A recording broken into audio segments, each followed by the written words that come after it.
I'd like to say something. I'm Carolyn Ados from Geneseo Township, and just listening to a couple of these gentlemen talk, first of all, we can't do anything we want with our farms. I farm, I have a 300-acre farm, I raise 5 acres of vegetables for markets in Waterloo.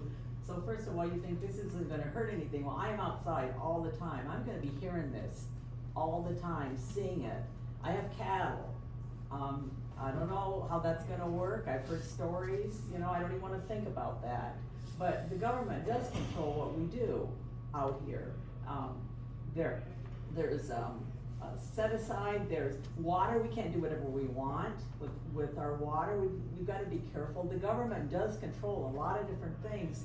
And so you're saying, we can do whatever we want with our land. Well, no, we really can't do whatever we want with our land. I don't know where you're coming up with that. That's not the way it is. I mean, we can plant what we want, that sort of thing, but it isn't that simple that, you know, cause when you put up a turbine, that does affect, I don't know if you realize they're so tall. They're not short anymore.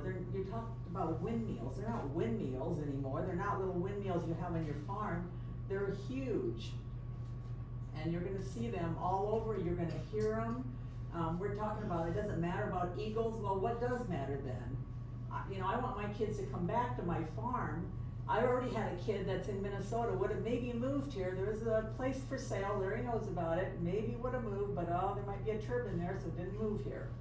You know, so that's affecting things, folks. And, you know, I don't think I'm extreme, but when you put those big things up, that's gonna, it's gonna be permanent for a lifetime. If I put one up on my farm and something would happen, I wouldn't have $1 million or whatever to take it down. You know, we're talking a huge thing, and I just think you really need to be looking at this. This is not as simple as just do whatever you want with your farm. Thanks, Carol. We only got about 3 more minutes, and there was somebody else that wanted to say something.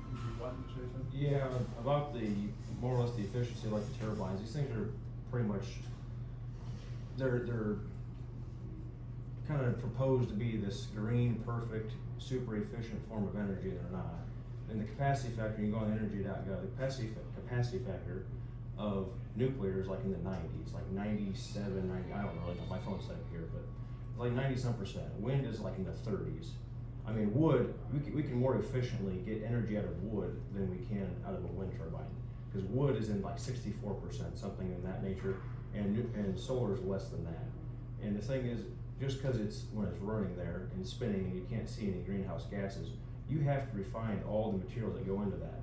You have to forge it, you have to form it, you have to weld it, you have to, I mean, everything, every winding, every bit of wire in that thing has to be made somehow. And it takes electricity, it takes energy to do all of that. And another thing is we need to pay attention to people who have done this, i.e. California, who is all for this, 100% on the freight train ready to go for this stuff, and now they've banned it. They don't want nothing to do with it. You look over in the European countries, some of these European countries have all been for this stuff, and now they're hitting the brakes on it, because it's not working like they thought it would. You know, and I think we're gonna end up in the same position that they are in, and it's gonna be too late. You know, I mean, this stuff, you know, like Carolyn said, this isn't just like a little turbine on the farm. I mean, this is changing the whole landscape, the whole county. This is, I mean, it's a big deal. This isn't something we should just take lightly and pass it through. I mean, this is 50, I mean, my grandkids are gonna be out of high school by the time this thing is over with. So this isn't something to take lightly. And and then another thing is too, there's studies, I don't have them cited because I don't have my phone with me, but that this does decrease property value. So yes, I understand you should be able to do what you want with your property to an extent. I can't put a hog building right next to somebody's house. You know, if you go next to a city, you can't put a hog building there. Okay, well, if you want to play the land rights thing, you should be able to put a hog building wherever you please. Well, you can't, because you can't affect somebody else's rights. I can't trample over your rights, I can't trample over your rights, I can't trample over your rights. If I put a turbine or a hog building or anything next to your property, it takes your property value down, I'm infringing on your rights. And that's what's gonna happen here, and you're not doing that on just one person. This is county-wide. I mean, this is a big problem.